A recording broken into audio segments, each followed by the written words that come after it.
First of our 4 Breeders' Crown Championships, and tonight is just round 1.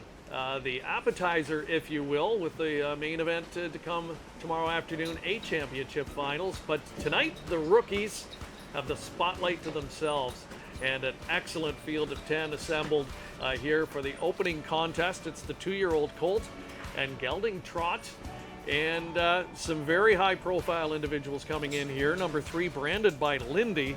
You'd have to call him the hot horse coming in. Absolutely. You know, the Tetrick barn is really taking the time with both of the horses that they have in tonight. Branded by Lindy didn't start off the year as great as they had hoped, but he's really rounded into form. He took on that Commonwealth Series down in Lexington, and that's considered the B Series down there, but he was really dominant on that. He showed up in 2 nice stakes races in Lexington as well, and last weekend, maybe not the place to be would have been the front end, but this horse was strong on the front end to win his elimination. And some excellent shots inside the paddock. My favorite shot, Jess, from the shows that we do on Costa TV. Fraz does a wonderful job and getting the shots up close and personal. This is what we came to see tonight. These are the stars that we are here to watch, and that's your field for the 2-year-old colt and gelding trot. Let's take a look back at some of the history in the event.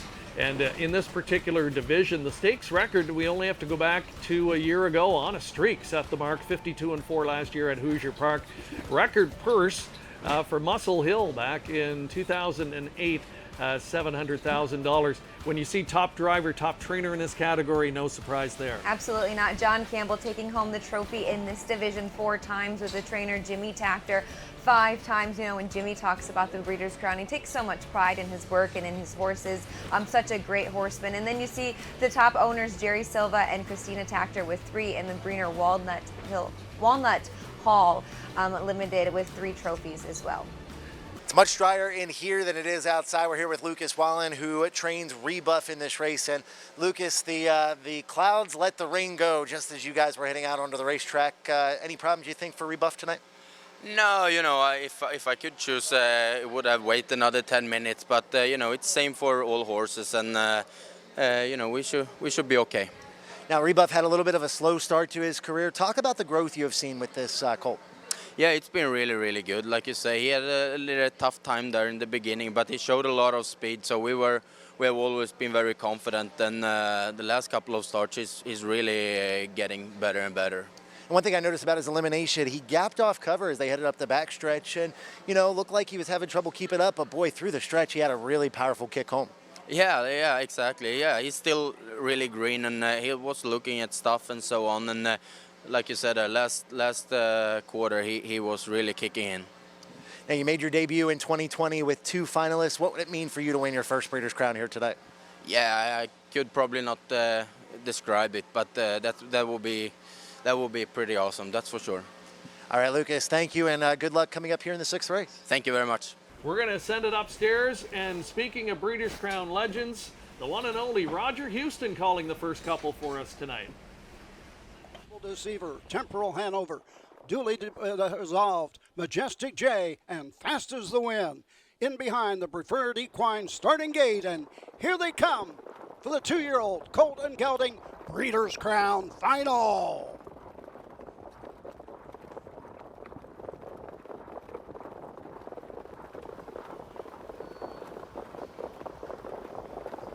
Up and trotting, going for the lead. That's Temporal Hanover, fast out of the gate on the outside. Inside, branded by Lindy, gets away second. Racing third, testing as they race into the turn. Cool Papa Bell holds position at the pylons fourth. Around the turn, fifth on the outside comes Double Deceiver, going to the first quarter mark. Racing sixth on the inside, it's Rebuff onto the backside in the first quarter mark. Moving on the outside, that is Fast as the Wind as they race by the opening panel in 27 seconds. Down the backside they go. We have Gigandas followed on the straightaway by Duly Received, and trailing the field going to the halfway point. That is Majestic J. Down the backside they go, on top of the field and showing the way. Branded by Lindy, and Yannick Gingras has the lead. Now challenged on the outside by Double Deceiver and Brett Miller. On the outside, and racing third on the inside is Temporal Hanover, trying to hold position. Moving on the outside with every stride, it's Fast as Wind. Racing on the outside fourth with cover is Rebuff. As the race around the final turn and near the three-quarter mark, on top of the field and showing the way, it's all Branded by Lindy. 3 wide move on the outside by Fast as the Wind. Coming on. Fading a bit on the inside is Double Deceiver at the three-quarter mark. 125 and 2. Into the stretch they come. It's all Branded by Lindy with the lead. Who's the closer? Here comes Tim Tetrick and Rebuff with every stride. Inside, Fast as the Wind. Coming to the wire. It's Branded by Lindy. Fast as the Wind on the inside. Rebuff on the outside. Noses apart at the wire. It's going to be Rebuff. On second was Fast as the Wind, followed by Branded by Lindy. Not sure Coming if you home could hear fourth that, but was Testing. There's what it is all about. The candid reaction right after the Breeders' Crown Championship and Rebuff. Lucas Wallin talked about how sharp the colt was coming in, and Tim Tetrick looked fully confident the entire length of the stretch. I think he knew he was going to have that little bit extra when he needed it, and boy, he was Johnny on the spot. Absolutely, you know, kind of going near the wire there, it kind of looked like the horse was hanging just a little bit, but you know, Timmy T was sitting pretty cool on the bike, and he knew he had that horse in the middle. But there was a horse closing pretty nicely on the inside, and that was the 10 Fast as the Wind, one of the Tony Alagna horses. How awesome for Lucas Wallin. This is his first Breeders' Crown win at such a young age as well. You know, he's really coming up in the business and doing such a nice job, and I'm very happy for the connections. So 5-2, the solid second choice in the wagering, and Rebuff was not to be rebuffed here tonight. How about the effort from Fast as the Wind? For a few moments in the late stages, it looked like he was going to scoot up the pylons and win it all. Absolutely, he was closing really nice at the end of the mile, but he's been showing a bit of on and off this season. Owns 2 wins on the season, and he's been a little bit here and there, but it looks like he likes to trip out, and that was a very nice steer by Dexter Dunn as well. A look at Timmy Tetrick, your winner here of the 2-year-old colt and gelding trot, and heading back into the winner's enclosure. Nice effort from Rebuff, branded by Lindy. Held third, was used pretty hard in the early going, and I think a testament to the elements they're facing tonight, Jess. You look at the fractions, a half and 56 and 1, a back half and 58 and 4, and a lot of horses tiring, coming into the teeth of that wind, and now some rain to go along with it. Absolutely, we saw Branded by Lindy on the front end and Double Deceiver first over, and I'm looking out there right now, and the wind is coming directly at their faces up the backside, and they're adding the rain to go with it. So I wouldn't foresee many races you want to be on the front or first over. So again, an awesome steer by Tim Tetrick, and big congratulations to Lucas Wallin. Look at that hug, and nice muddy hug in the winner's circle as they celebrate his first Breeders' Crown win. That's right. They don't mind a little bit of mud at this point.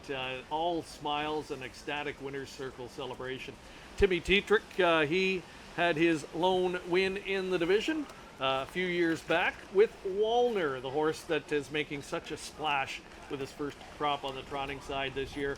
Brother Trace came right back to win the very next year with $50 bill in the 2017 Breeders' Crown 2-year-old colt and gelding trot. Blanket presentation happening now in the winner's enclosure.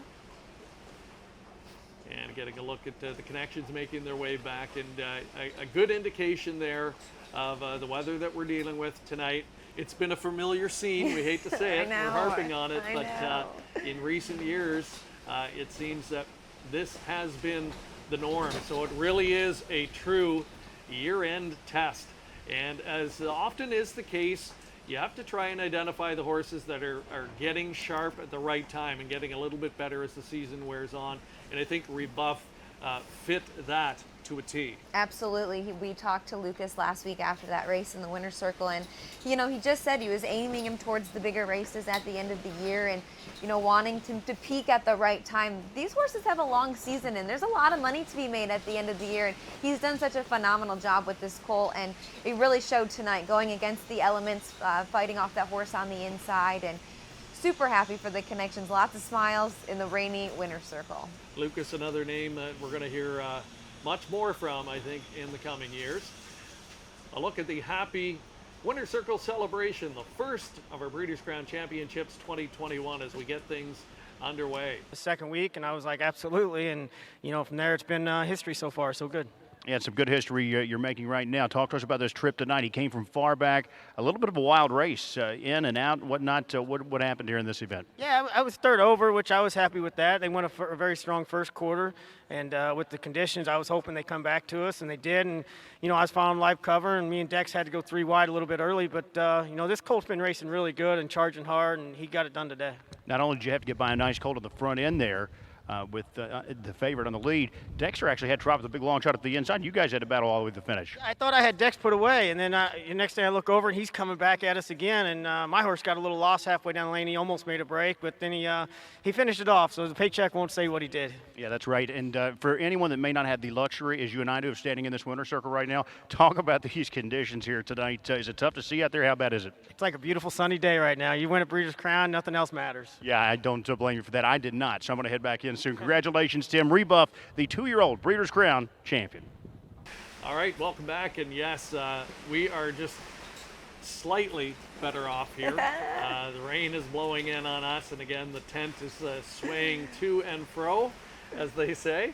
But yeah, you're not going to be able to wipe the smile off Tim Tetrick's face here tonight. And Rebuff, talk about a colt with talent, and you've got to be thinking Hambletonian for next year, and I think we've seen a bit of a preview tonight of horses that will be prominent. Absolutely, and you heard Timmy in the interview say he thought he had Dexter put away, but his colt really fought on there late too as well, but he was pretty confident in his colt. I know the connections were confident coming into the race tonight, and like I mentioned, there's still a lot of races left at the end of the season for the 2-year-olds, and looking ahead for next year, the Hambletonian is definitely one to be pointed towards. All right, we're waiting to hear from some of the connections. Michael Carter is in our paddock location, and we'll catch up with some of the folks there, and then we'll head over to Heather Vitale shortly as well and catch up with her. She's had the benefit of being inside. She got to put the hairspray in, and poor Jess and I are struggling no out hairspray here tonight. She owes you a drink, I think, later. This gives me a little, some memories from Meadowlands Pace Night. It was an absolute downpour. There was thunder and lightning, and we were doing that Fox Sports show. I feel like every big night we've had this year, the weather has not cooperated with us, but hey, it's okay. We're still having a good time, and it's a lot of good races to be had. And right now, we're going to head over and join Heather Vitale in the Winner's Lounge with a special guest. We have Lucas Wallin with us right now. This is his very first Breeders' Crown. How does it feel? Yeah, don't ask me. I don't know. You're like without words right now. I cannot imagine. Exactly. I don't know how many times Tetrick saved him during the race. It was a lot of traffic problems, but we got it done. Now, tell me about this horse. Where'd him, and tell me about his development.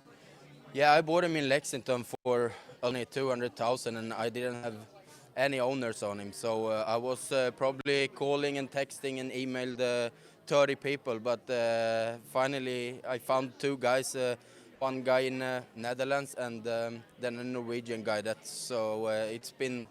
After that, it's been a very good run. He showed a lot of talent right away, but he was very, very green and did a couple of mistakes here and there. But he really. And if this race was 3 months ago, he would probably have three breaks in this race. Well, he's really developed so well. And I'm telling you, like, going in tonight, like, with the rain and everything going on, I know he did well in the race before, but, like, how did you feel? Yeah, he warmed up really good, better than last week, actually. It was a lot more quiet.